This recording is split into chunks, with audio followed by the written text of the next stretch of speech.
Seja muito bem-vinda, seja muito bem-vindo ao meu podcast Caminhos de Cura, lições de um cirurgião oncológico e robótico para mulheres no combate ao câncer. Eu sou o Dr. Alex Bruno, eu sou cirurgião robótico em câncer, formado pelo Instituto Nacional de Câncer, e eu faço cirurgias para recuperar meus pacientes, para curar e controlar o câncer, mas acima de tudo, o que eu opero é gente. E o que eu gosto mesmo, de verdade, é ajudar as minhas pacientes a enfrentarem o câncer de uma maneira melhor e recuperarem a sua vida de uma forma melhor. Além de prevenção do câncer, aqui eu também vou falar sobre tratamento e as atitudes e conhecimentos para vivenciar de uma forma melhor esse desafio. Então vamos juntos trilhar um caminho de esperança e de cura. Sejam bem-vindos, então. Meu nome é Alex Bruno, eu sou cirurgião oncológico e a minha missão aqui, então, além de cuidar dos pacientes, também é dar apoio para eles, dar apoio para os familiares, para os amigos, de alguma maneira fazer com que tudo fique mais tranquilo, porque quando a gente conversa, quando a gente expõe toda a situação, quando a gente conversa e explica e entende o que o paciente precisa, quais são suas dúvidas, na maioria das vezes a gente consegue ir mais longe e também com menos esforço ou com menos dificuldade. Os meus pacientes, conforme eu disse, deixaram umas perguntas para mim, que eu estou respondendo elas aos poucos aqui nas lives, e isso fica registrado. E cada live que eu faço de perguntas e respostas, várias perguntas, essas perguntas que eu respondo no meu dia a dia, aqui todo dia, aqui, ou na minha clínica, aqui em Vitória, na Clínica Almeida Leite, na Reta da Penha, em que todo dia eu recebo as minhas pacientes, conversando com elas e meus pacientes, e recebo perguntas, e essas perguntas, sim, são muito frequentes e eu trago elas aqui porque essa informação de qualidade distribuída pela internet, ela alcança mais gente. E às vezes alguém que está ali cuidando de um paciente com câncer, ou também está ali passando por uma dificuldade ou passando por um tratamento, essas pessoas também vão se beneficiar. Tá? E é muito certo também, e eu vejo isso muito no meu dia a dia, que os pacientes com câncer, esses pacientes, eles sofrem pelo problema. Eles estão sofrendo pelo tratamento, por ter que fazer exames, por ter que fazer cirurgias. Mas os familiares também, eles sofrem. De alguma maneira, eles também têm as angústias deles, e de alguma maneira eles também precisam de carinho, eles também precisam de se manifestar, né? A forma deles manifestarem muitas vezes, né, dos familiares se manifestarem, é tentando ajudar um ente querido que tem câncer para poder ele passar por isso melhor. Então, por isso é importante, tão importante a gente aceitar a ajuda desses entes queridos, dos familiares e amigos que vêm nos ajudar quando alguém passa por uma doença mais séria, algum tipo de câncer. Vou começar aqui a falar das perguntas. Eu vou botar aqui para todo mundo ver. Eu escrevi aqui, botei aqui até nos meus stories. E a primeira pergunta que eu vou responder é essa aí. Câncer de colo de útero. Quais são as causas, como surge e prevenção? O câncer de colo de útero é um tipo de câncer bem comum no Brasil e ele é mais comum em países subdesenvolvidos.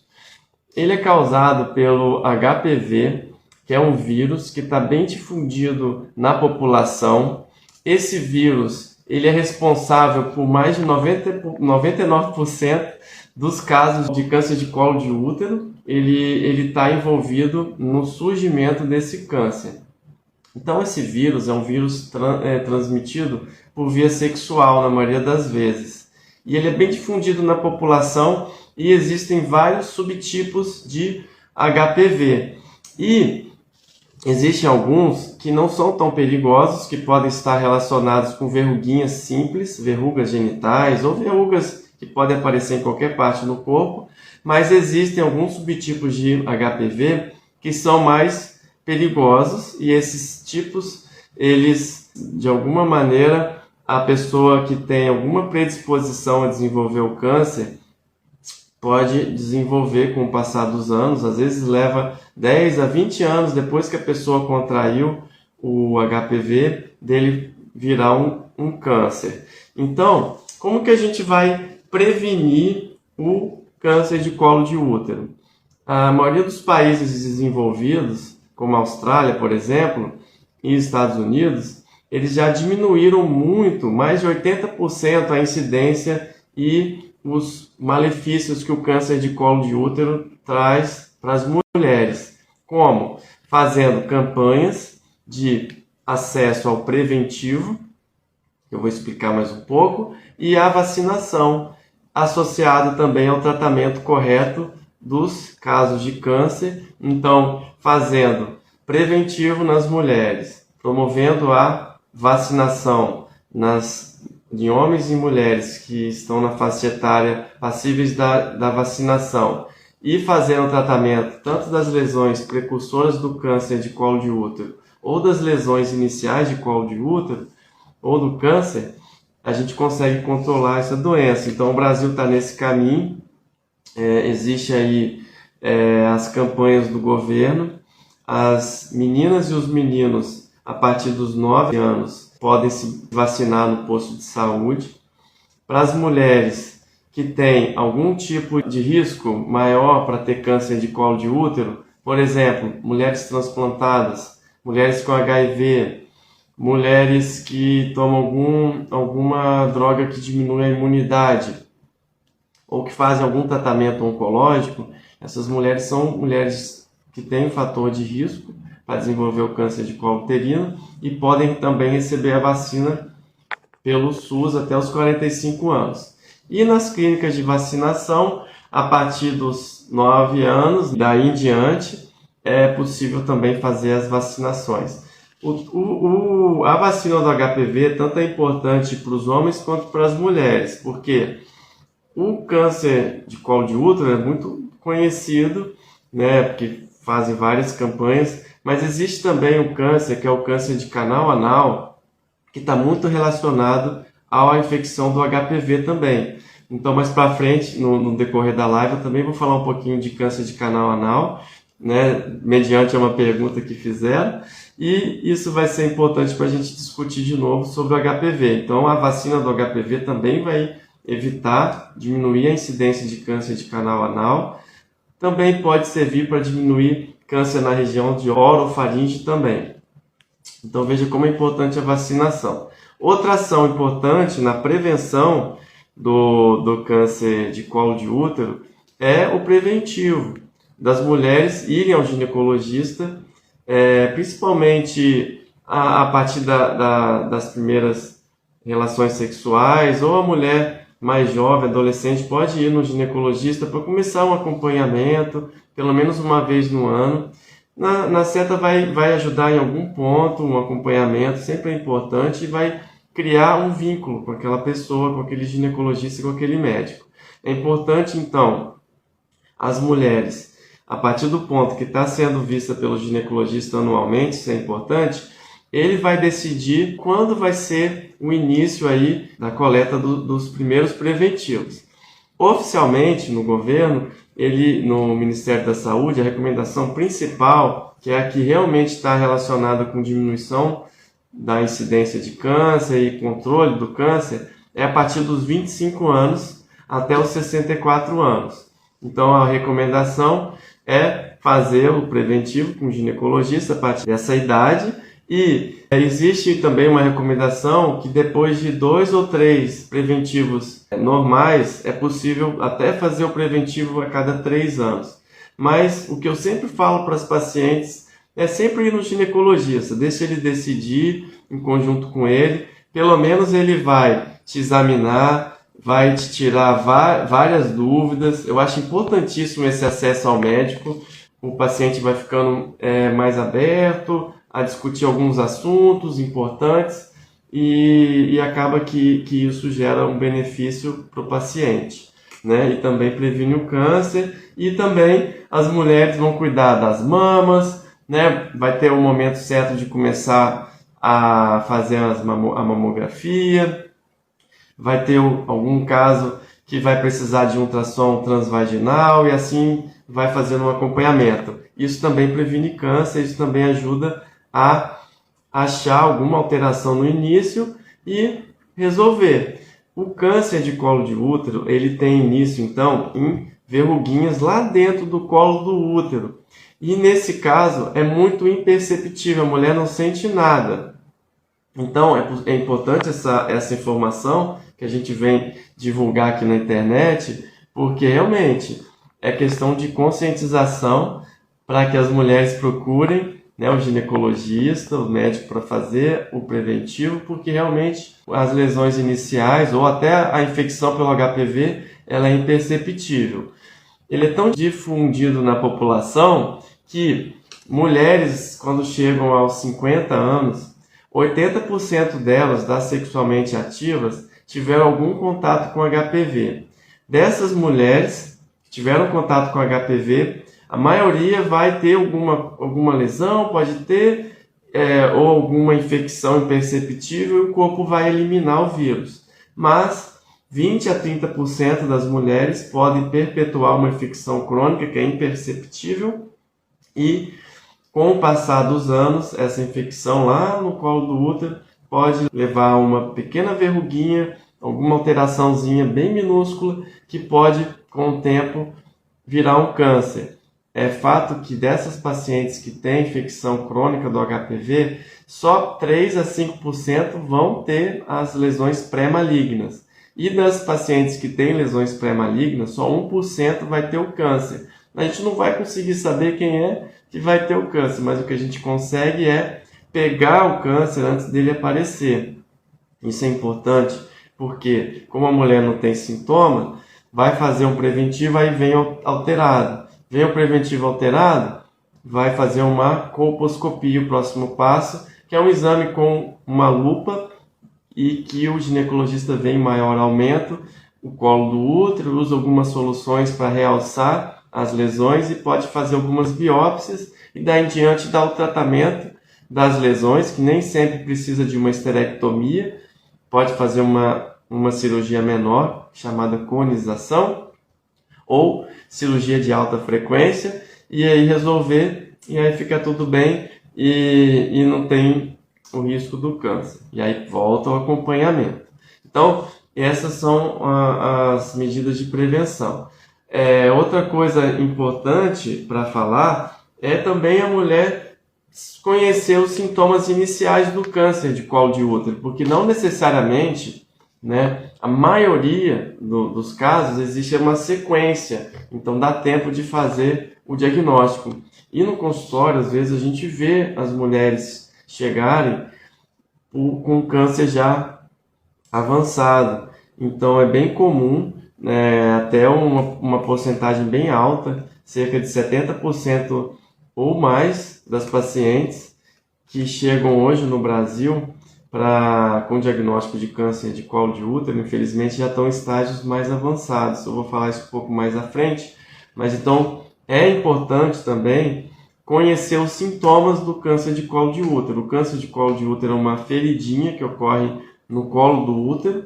Como é uma feridinha, à medida que ela vai crescendo, ela pode sim causar um pouco de dor.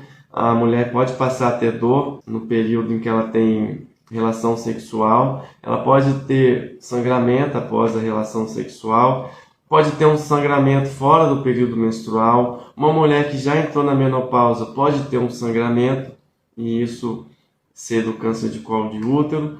E também pode acontecer de ter uma secreção alterada na vagina, um pouquinho de sangue discreto, ou também é possível também, quando acontece da mulher que tem a menstruação, começa a ter um sangramento a mais do que a menstruação normal. Todos esses sintomas são ou podem ser de câncer de colo de útero. E vale lembrar que todos esses sintomas que eu acabei de falar também podem estar relacionados a outras doenças, por exemplo, alguma doença infecciosa pélvica ou até uterina.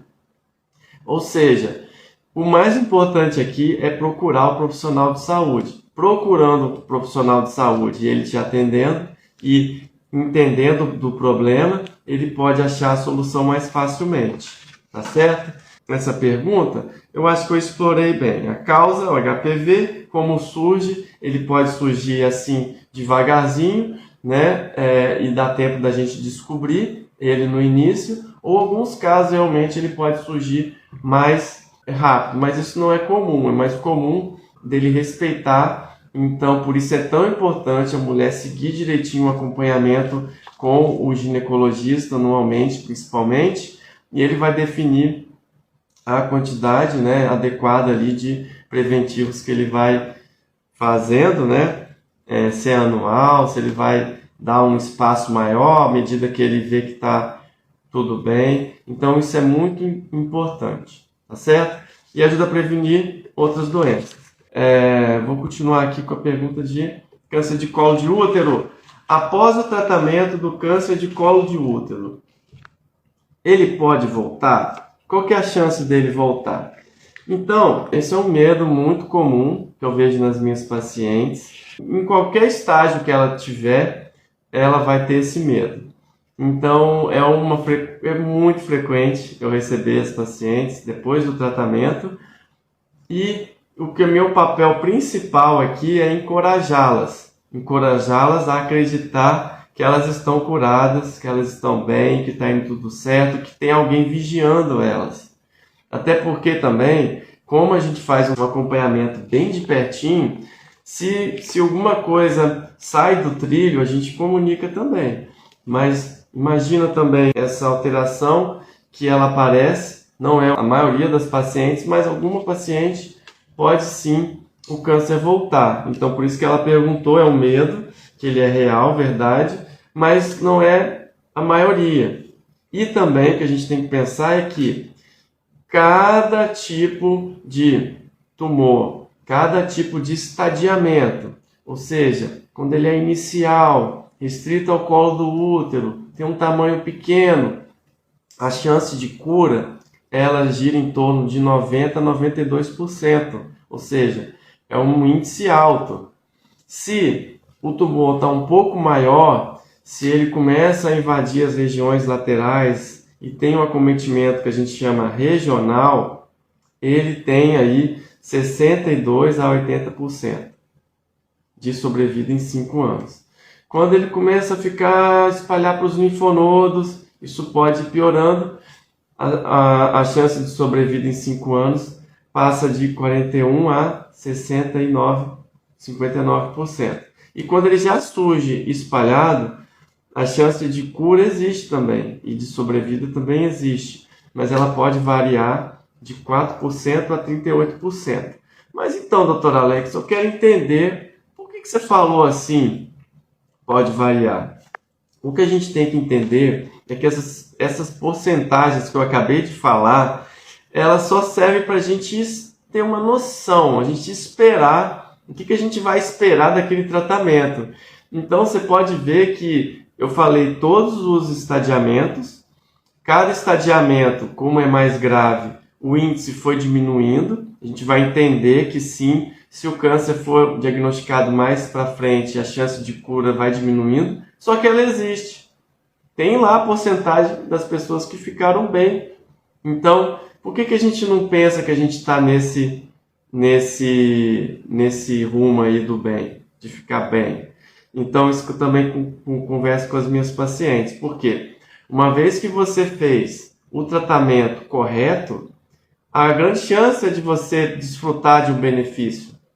Então, se você procurou um médico, né, um ginecologista oncológico, um cirurgião oncológico, e ele fez o tratamento, fez uma cirurgia correta, foi ao oncologista, fez a radioterapia direitinho, né, não fuma, né, tá cuidando da saúde, tá dando tudo certo, tá acompanhando, tem a chance de ter um melhor benefício. E essas estatísticas, elas pegam todas as pacientes com aquele estadiamento, independente da saúde da paciente, independente se ela está seguindo ou não, e bota tudo no mesmo bolo. Então, essas estatísticas, até a gente nem costuma frisar muito no nosso consultório. Por quê? Uma estatística só para a gente ter ali em mente que ela existe, que ela vai ser utilizada para a gente ponderar os tratamentos. Então, sim, é verdade, os tumores que estão no estágio mais avançado, que a doença começou a espalhar, o tratamento tende a ser mais agressivo. E daí também a gente vai entender e vai aceitar toda e qualquer dificuldade que a gente tem a partir do tratamento, porque o tratamento, por exemplo, pode deixar alguma sequela. Então, como é um câncer de colo de útero, muito comum uma sequela sexual, da mulher ter dificuldade de ter relação, ou dela ter uma relação e sangrar um pouquinho. Então, lembra, quando eu estava falando no começo da live, dos sintomas iniciais do câncer de colo de útero, seu sangramento, então, depois que ela faz a radioterapia, a parte interna da vagina fica mais fininha. Então, é necessário, às vezes, o uso de medicação, de algum hormônio, laser terapia, uso de lubrificante, e sim, pode ter um pouquinho de sangramento. Mas aí o papel do médico em dizer, não, olha só, tá indo tudo bem, eu te examinei aqui, não tem nada, eu fiz seu exame de imagem, de ressonância, de tomografia, tá indo tudo bem. Olha como é importante o acompanhamento. Então isso vai deixando a paciente mais segura. Então é muito comum, hoje é quinta, ontem mesmo eu estava lá no meu ambulatório da ginecologia oncológica, no Hospital das Clínicas, que eu atendo várias pacientes lá com câncer de colo de útero e consigo ajudá-las. E muitas fazem quimio-radioterapia e eu recebo isso, essa missão que eu tenho, de falar de maneira individual com cada uma delas, de tentar encorajá-las, de mostrar para elas que está indo tudo bem, e o tempo vai passando e elas vão se encorajando, ficando mais tranquilas, e é só isso. Realmente, médico nenhum vai conseguir, ou pessoa nenhuma, vai conseguir dizer, não, peraí, o seu câncer não vai voltar. Não, a gente não vai falar, não existe como. Mas a gente tem as condutas ideais e a gente tem nossa sensibilidade, nossa experiência para dizer, não, esse caso aqui está indo bem, você está indo bem, você tem tudo para estar curada, então vamos pensar que você está curado e vamos acreditar. Essa forma de acreditar que está curado não é uma questão de se enganar, não. É uma questão de promover os melhores pensamentos, as melhores emoções com relação ao seu tratamento e que isso vire uma rotina. Então, essa semana, eu vou até conectar com a outra pergunta, que eu vou passar agora para não atropelar. Mas então, era isso que eu queria falar sobre o câncer de colo de útero. E, doutor Alex, outra pergunta, ainda sobre o câncer de colo de útero, após o tratamento, ele pode voltar? Pode. Quais são os locais que o câncer de colo de útero costuma voltar? O local mais comum que ele pode voltar é onde ele nasceu. É lá no finalzinho do colo do útero. Então é muito importante eu incentivar as mulheres a manter relação sexual ou o uso do dilatador vaginal após o tratamento, principalmente com radioterapia, porque se não tem essa relação, existe uma tendência da radioterapia causar uma fibrose lá no fundinho da vagina e ela vir fechando, e isso dificultar o meu acesso ali ao exame físico, o exame que a gente bota o espéculo e olha lá dentro, com óleo preventivo. Então é importante também a mulher manter ou uma dilatação, exercícios com dilatação vaginal, de 2 a 3 vezes por semana, ou ter relação sexual. Então, o que eu estava falando, existe a chance do câncer voltar lá no fundinho da vagina. Então, para isso a gente fica acompanhando, a gente faz toque, faz preventivo, a gente tem a noção ali de como tá. À medida que você vai, o médico, eu vou fazendo exame de toque, vou acompanhando e vou escrevendo, anotando no meu prontuário, fica tudo registrado algum sinal de fibrose, alguma alteração pós-cirúrgica ou pós-tratamento, que a gente vai registrando e vai vendo ali, não, a nossa própria memória, a gente vai, não, aqui está indo tudo bem, eu conheço essa paciente, está sempre assim, está tudo bem, legal aqui, não tem sinal de recidiva. Mas se aparece, a gente nota, ou a mulher pode ter um sangramento e procurar o médico, ou uma dor que não estava tendo e procurar o médico, ou ela pode, né, ao comparecer regularmente numa consulta de acompanhamento, o médico, né, eu por exemplo, notar que tem algum tumorzinho ali, alguma coisa, e isso a gente já pegar dali para frente e traçar uma conduta para resolver. Então, sempre quando a gente se descobre uma recidiva no início, não tem problema, a gente tem maior chance de cura ou de controle dela, tá? Outro lugar que o câncer de colo de útero ele pode voltar é nas ínguas. O câncer de colo de útero ele pode se espalhar para as ínguas pélvicas, principalmente. Então, a gente fica acompanhando com exames de imagem, tomografia, ressonância. A mulher, se tiver alguma recidiva, também pode desenvolver uma dor. É muito comum do paciente, doutor Alex, o câncer ele é silencioso, como é que eu vou saber que ele está voltando? A maior parte das vezes, quando ele volta, ele vai dar um sintoma, ele vai gerar uma alteração no corpo em que o paciente vai sentir, ou o médico vai sentir, ou vai aparecer em um exame. Então, não fica pensando que isso pode acontecer com você, não. Fique atento no seu corpo, pense pensamentos bons, faça um controle regular com o seu médico, mediante também o encorajamento dele, vai se sentindo curado, vai se sentindo bem e vai levando a vida e vai voltando ao normal. Essa é a melhor forma da gente se sentir curado, da gente cuidar do nosso corpo e se prestando atenção no corpo tem alguma coisa que está diferente, está sinalizando, não demorar a procurar o atendimento. Não fica com medo, porque muitas vezes também aquilo que você está sentindo tem relação só com uma sequela do tratamento, não é necessariamente uma recidiva. Então é importante também saber disso. Outro local que o câncer de colo de útero pode voltar é com metástases à distância, por exemplo, no pulmão. Também não é muito relacionado aos estadiamentos iniciais. Então, as mulheres que tiveram câncer de colo de útero em estágio inicial, a chance disso acontecer é muito pequena. Então, é importante saber, mas isso é importante para você entender por que são feitos os exames, mas não é para ficar tão preocupado assim, tá? Isso é o que eu tinha para falar de câncer de colo de útero. Alguém que ficar com alguma dúvida, pode deixar aí uma dúvida que eu vou procurar sanar, tá certo? Tá aqui a pergunta. Depois de 5 anos, então, doutor Alex, aí sim eu vou poder falar que eu tô curado? Então, é muito comum a gente falar para o paciente que ele vai ser acompanhado por 5 anos e aí depois a gente vai ficar tranquilo que a chance do câncer voltar é bem pequena. Verdade? Verdade. À medida que o tempo vai passando, diminui a chance do câncer voltar. Então, eu costumo falar para meus pacientes, quanto mais for passando o tempo que você tratou o seu câncer, menos chance você tem do câncer voltar. Acredita nisso?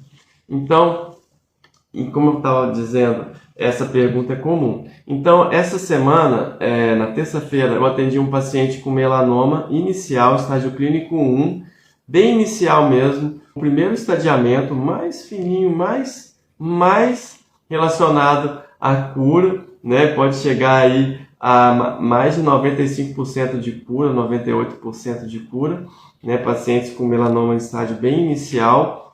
Mas ele chegou para mim e falou, doutor Alex, eu estou muito preocupado, eu acho que eu vou ficar curado, eu queria que me desse uma pancada na cabeça e eu acordasse daqui a 5 anos e sem o câncer. Falando assim, olha Alex, você falando assim para mim, doutor Alex, que eu não tenho nada.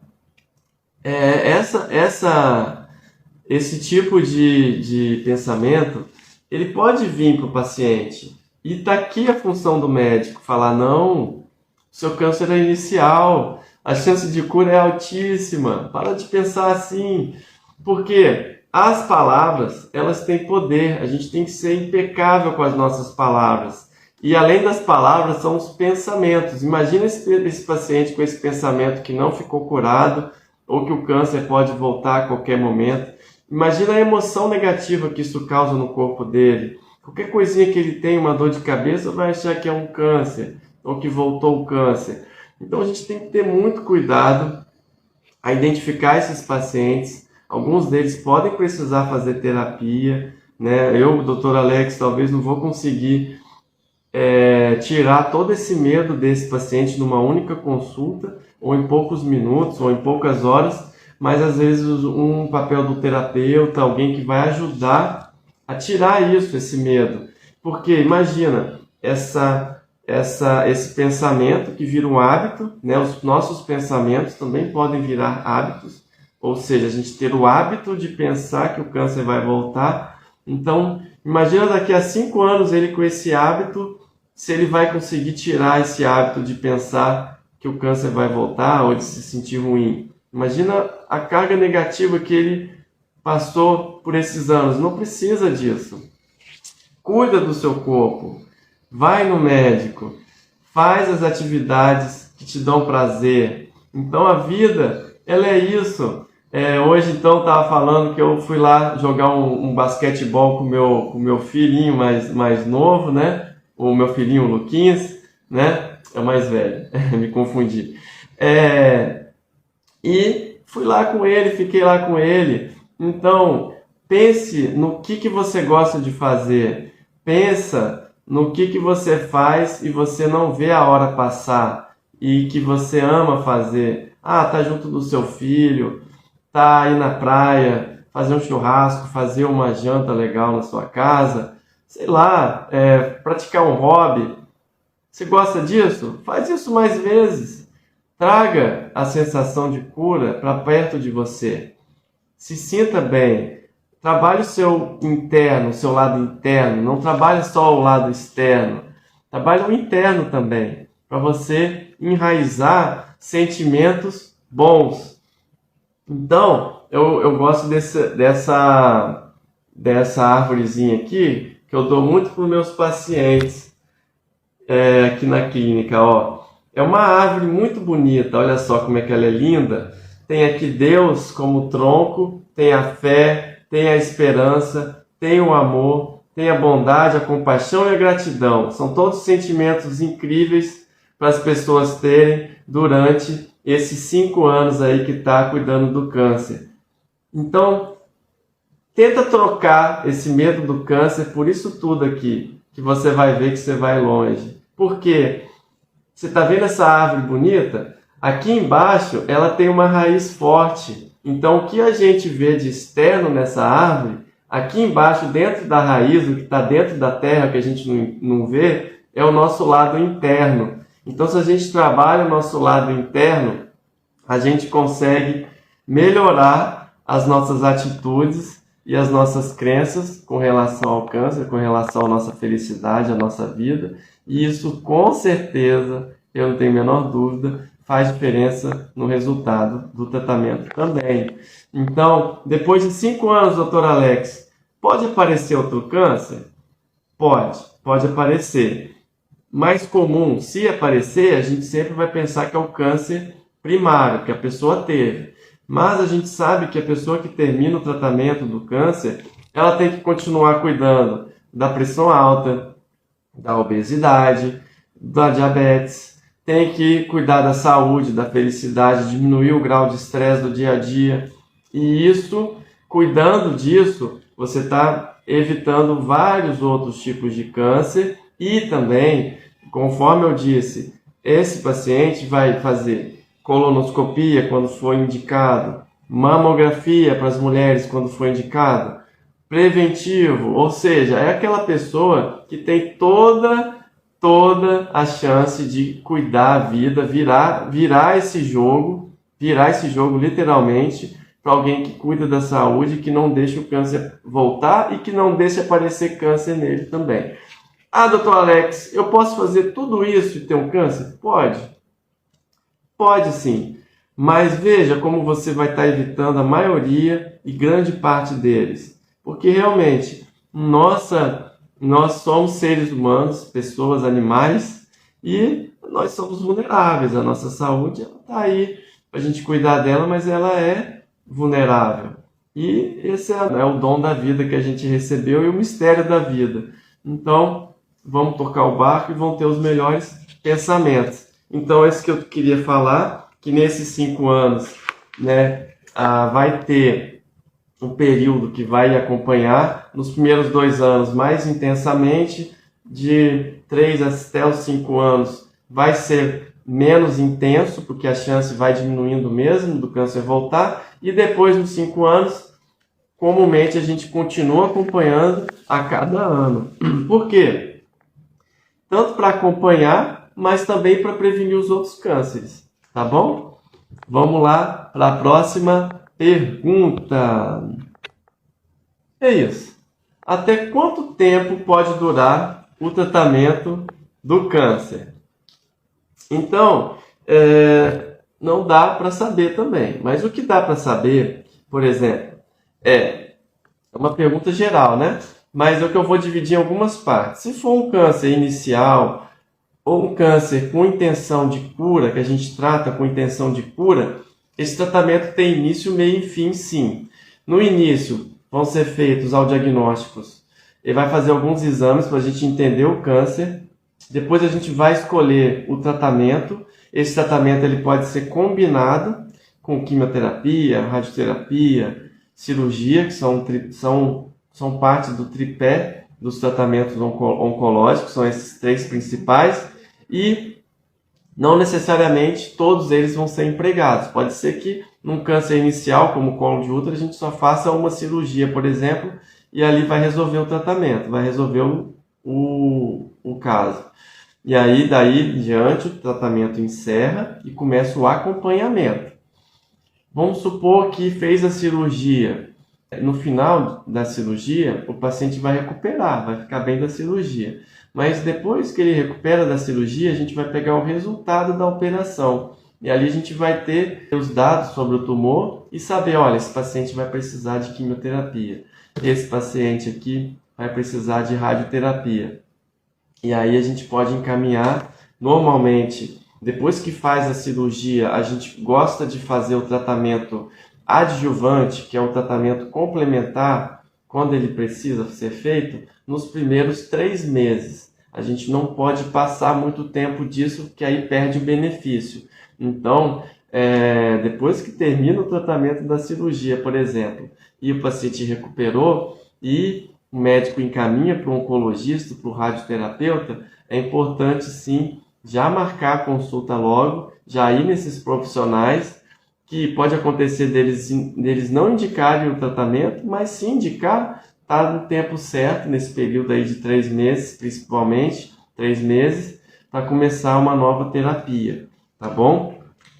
E aí, doutor Alex, acabou o tratamento? Acabou. Tá aí diante, vamos acompanhar. E existe, né, alguns pacientes que, por vezes, o câncer ele surge já espalhado. Em alguns casos, o tratamento, basicamente, ele não vai ter muita duração estimada. A gente vai promover o tratamento, à medida que ele vai dando certo, vai controlando o câncer, a gente vai mantendo ou vai dando uma interrupção, depois volta mais um pouco, com o intuito de prolongar o máximo possível o tempo que a pessoa fica bem, com aquela vida boa, se sentindo bem, e isso com certeza vai sendo ponderado, porque cada tratamento ele pode ter um impacto na vida da pessoa, então a gente vai ponderando, vai dando os tratamentos e o apoio médico, e isso vai acontecendo de maneira que quando o paciente vai passando pelo médico,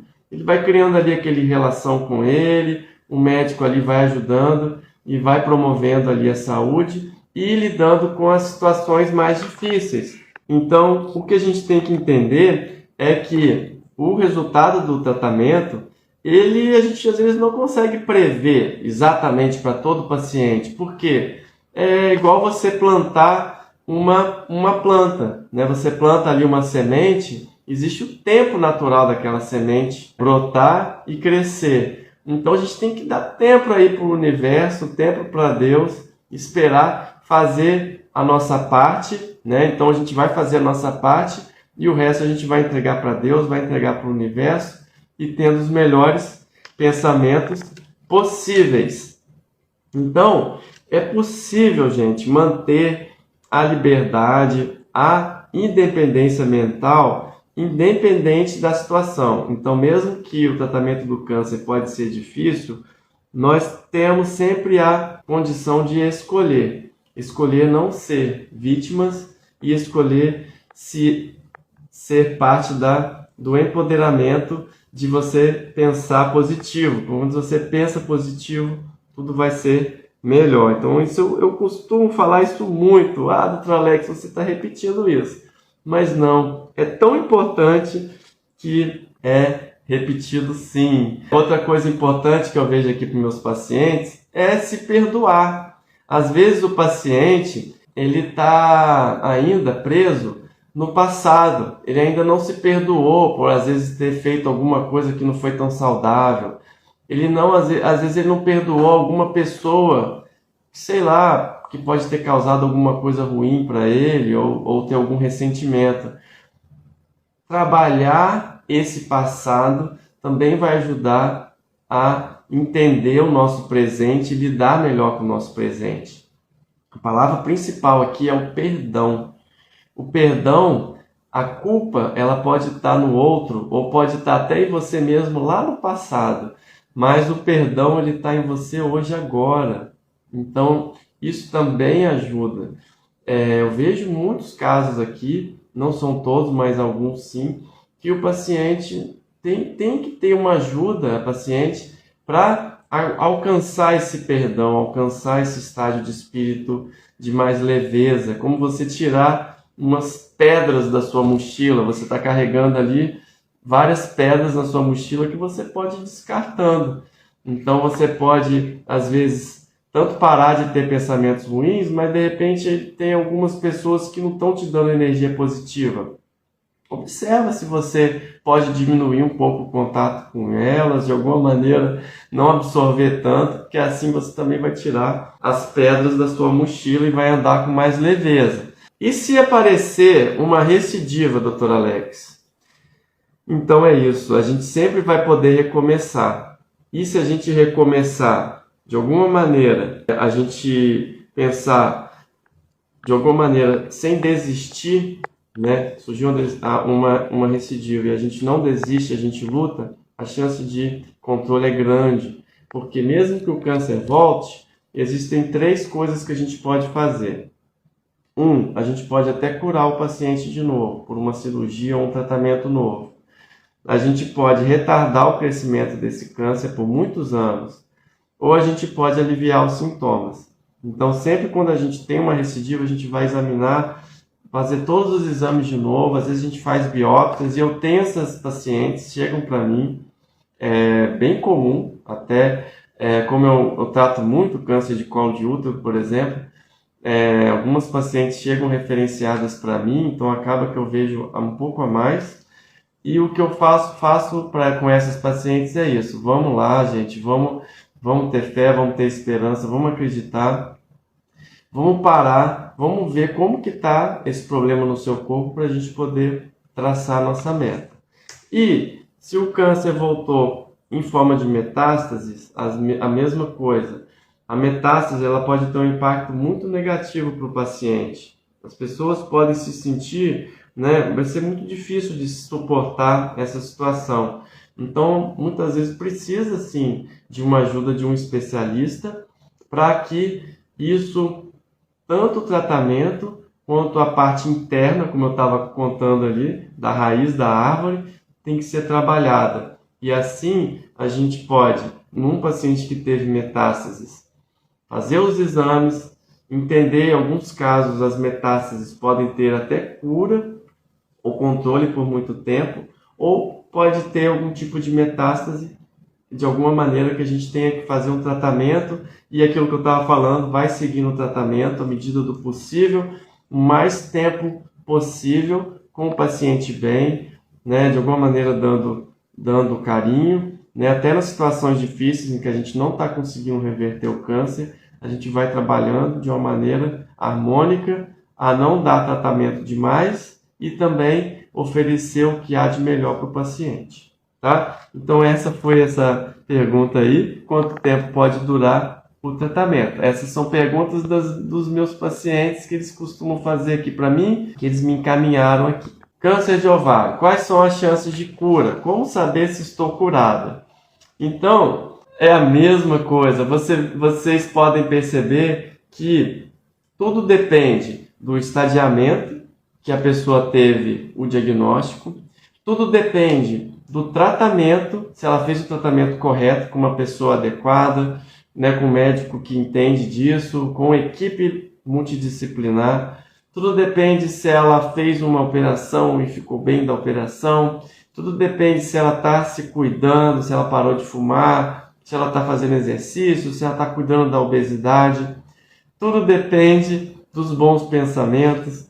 Tudo depende também do estadiamento inicial, né? E da condição de saúde que essa pessoa tem. Então, quando a gente pega câncer de ovário, o câncer de ovário é o 8º tipo de câncer mais comum no Brasil. É um tipo de câncer mais letal no aparelho reprodutor feminino. Somente 40% dos pacientes, em geral, ficam curados. Mas então, conforme eu estava falando, essa é uma estatística geral. Ela pega todas as pacientes com câncer de ovário, tanto aquelas com câncer avançado, quanto aquelas com câncer inicial. Então, se a gente estratificar em estadiamentos, o estágio inicial, a chance de cura passa de 93%. Quando o câncer começa a ficar regional ali, a chance começa a diminuir, mas pode chegar a 83%. E quando o câncer já está espalhado e com metástases, essa chance varia de 13% a 54% de estar vivo depois de 5 anos. Repetindo, isso é só uma estatística. A pergunta, ela quer saber as chances. As chances são uma forma estatística da gente falar. Mas, igual eu estava falando, essa estatística ela é feita muitas vezes em um país mais desenvolvido que o nosso e também ela abrange todas as pacientes de todos os estágios, de todos os tipos de tumores, de todas as condições clínicas. Então, essa pergunta é importante de eu responder aqui, mas também é importante a resposta para os pacientes e familiares entenderem que varia de paciente para paciente. Varia conforme o tratamento foi realizado, né? Varia conforme o acompanhamento vai sendo feito. Então, da mesma forma que eu falei para o câncer de colo de útero, se o tratamento foi tudo bem, se está indo tudo legal, vamos ter os melhores pensamentos. Se o seu câncer é um câncer mais avançado de ovário, porque 70% das mulheres com câncer de ovário aparecem já com estágio mais avançado, então por isso que é importante a difusão das informações de saúde com relação aos sintomas da doença. Se a maioria é em estágio avançado, a gente tem que entender como que se comporta o câncer no estágio mais avançado. Realmente, a gente precisa fazer uma cirurgia. Essa cirurgia, quando a gente consegue tirar todos os tumores, o resultado vai ser melhor. Se a gente faz a cirurgia e diminui o marcador que chama CA125, ele fica bem baixinho ou fica normal, é um sinal de bom prognóstico. Se a paciente não tem ascite, por exemplo, não tem muita água na barriga, isso também é um sinal de bom prognóstico. Se ela tolera bem o tratamento, isso é um bom sinal também. Até foi uma pergunta de uma paciente minha, que está fazendo um tratamento de câncer espalhado na barriga. Doutor Alex, depois que começou o tratamento, acabou os meus sintomas de barriga inchada, de dificuldade para comer. Só que eu estou com uma dúvida, eu não sinto nada. Meu cabelo não caiu, eu não estou vomitando, eu estou indo bem, eu estou ficando cada vez melhor. Será que é porque a quimioterapia não está fazendo efeito? Olha o pensamento dessa paciente. É natural esse pensamento. A minha função aqui é dizer para ela como é importante dizer, não, está indo tudo bem, parabéns, você está conseguindo o tratamento, está sendo efetivo para você. Ele está fazendo parte da sua vida, mas ele não está ocupando toda a sua vida. Você está conseguindo viver, né? Isso é importante também. Então, cada paciente tem uma resposta. Essa resposta ela precisa ser traduzida em palavras pelo seu médico e pode demonstrar através dos exames. E se por acaso o câncer voltar, porque o câncer de ovário nas mulheres que diagnosticam ele com câncer mais avançado, ele pode voltar sim, até 70% das vezes. Mas a gente vai estar ali para dar o suporte, dar o tratamento adequado. E a gente não vai desistir. O simples fato da gente não desistir já deixa aqui para a gente uma grande vitória na nossa mão. Então, câncer de ovário é isso. Eu espero ter sanado um pouco dessa dúvida, tá bom? Foi uma paciente minha querida. E a última pergunta aqui foi sobre o câncer de canal anal e câncer de reto inferior, que foi uma paciente minha, né, uma acompanhante, que perguntou. Ela é acompanhante de uma paciente, né, uma familiar de um paciente que tem um câncer lá no ânus, lá embaixo no ânus, pegando ali a musculatura anal. A musculatura anal é muito importante para o controle das fezes. E o reto é a última parte do intestino. Ele também é importante para o armazenamento e para o ato da defecação. E o paciente teve um câncer ali, a paciente tem um câncer bem ali. É um tipo de câncer, sim, que está relacionado, em alguns casos, com o uso de colostomia. E a colostomia, por ser uma cirurgia que pode alterar muito, né, a anatomia da pessoa, a parte estética, a parte funcional, a pessoa passa a precisar botar uma bolsinha. Às vezes ela pode ser definitiva para sempre, a colostomia, numa situação onde o câncer acomete o canal anal ou o ânus, ou a porção bem inferior do reto. Mas às vezes essa bolsinha ela é provisória e depois a gente consegue botá-la no lugar de novo. Então, se a gente for pensar no câncer de canal anal, existem dois tipos mais comuns. Se a gente pensar só no canal anal, que é uma porção bem final lá do aparelho digestivo, que corresponde a 3 a 4 centímetros ali, finalzinho do ânus ali, no finalzinho ali do trato digestivo, ele é mais comumente provocado pelo HPV também. Em mais ou menos 93% das vezes é pelo HPV. Então, como é importante também a prevenção e o aconselhamento das pessoas, né? Mesmo que apresente algum sangramento anal, alguma verruguinha, algum sintoma de alteração para defecar, alteração no controle das fezes, alteração do hábito intestinal, alguma lesão que a pessoa pode achar que é uma hemorroida. Então é comum às vezes o paciente, eu acho que eu estava com hemorroida, eu deixei passar alguns anos aí ou meses e isso piorou e ficou desse jeito. Então veja, como é importante procurar um médico, nesse caso o proctologista, ele é importantíssimo, a figura do proctologista, coloproctologista, ele vai fazer um exame preventivo ali, vai olhar e vai poder dizer, não, isso aqui é uma hemorroida, isso aqui é uma fissura anal, isso aqui não é um câncer, isso aqui é um plicoma, que é uma pelinha extra ali que está sobrando ali no ânus, isso aqui é uma constipação intestinal que a gente vai tratar. Veja como tudo fica mais fácil. Ou se ele encontra no início um tumor, a chance de cura é altíssima. Então, a esse câncer que eu estou falando, causado pelo HPV no canal anal, ele normalmente a gente trata ele com quimioterapia e radioterapia. A gente faz esse tratamento, a gente poupa o paciente da operação, 80% das vezes existe uma resposta desse tratamento e a gente consegue acompanhar sem precisar fazer uma cirurgia que tira o ânus. e bota uma colostomia definitiva, porque veja, o câncer está bem ali naquele local, no ânus e no esfíncter. Como é que a gente vai tirar o câncer pela raiz sem mexer nessa anatomia tão importante? Por isso que, às vezes, a pessoa pode achar, poxa, sempre tem que fazer colostomia? Não. Nesses casos, igual eu estava falando, 80% dos carcinomas espinocelulares de canal anal, que tem grande relação com HPV, ele é tratado com quimiorradioterapia e pode poupar o paciente, a paciente, de uma colostomia.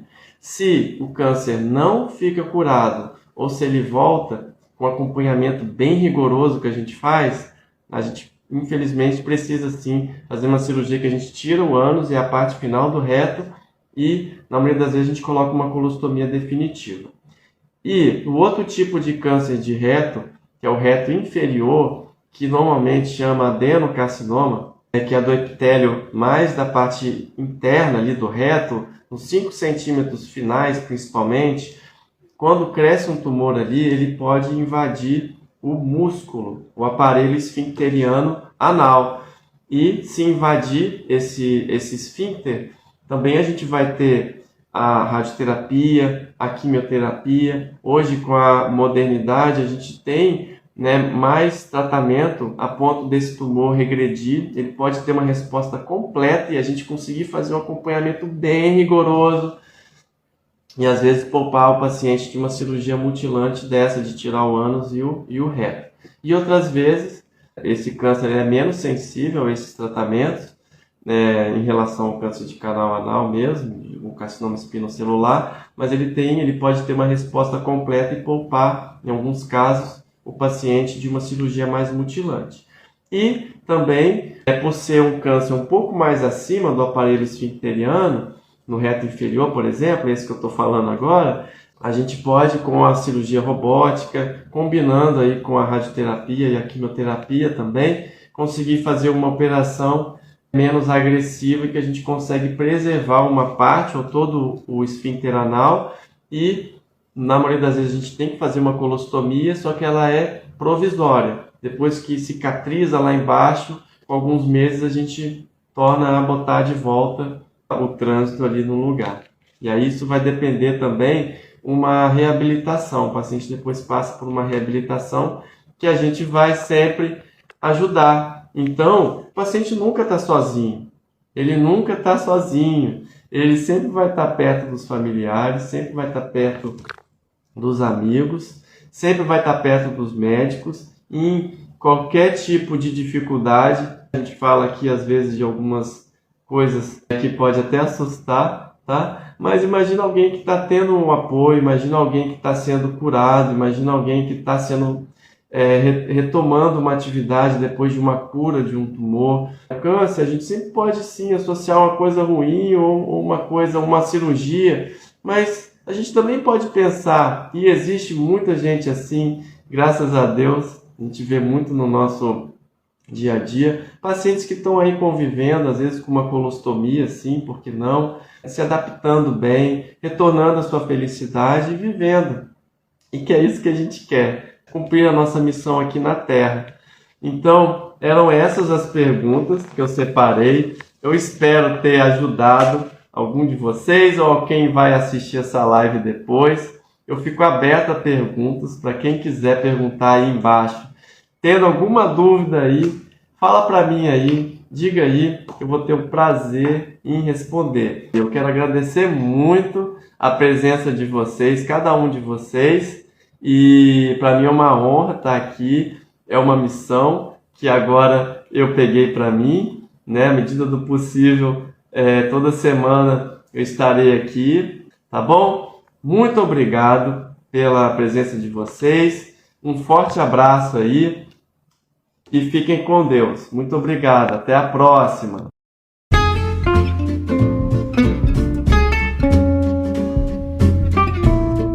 E agora eu quero te agradecer por ouvir o meu episódio e eu quero te fazer 3 pedidos. O primeiro é deixar seu comentário aqui embaixo dizendo como esse episódio te ajudou ou outros episódios estão te ajudando. E segundo pedido, encaminhar para alguém que pode estar precisando ouvir esse episódio. E o terceiro pedido é me seguir no Instagram e no YouTube. E até mais, até o próximo episódio.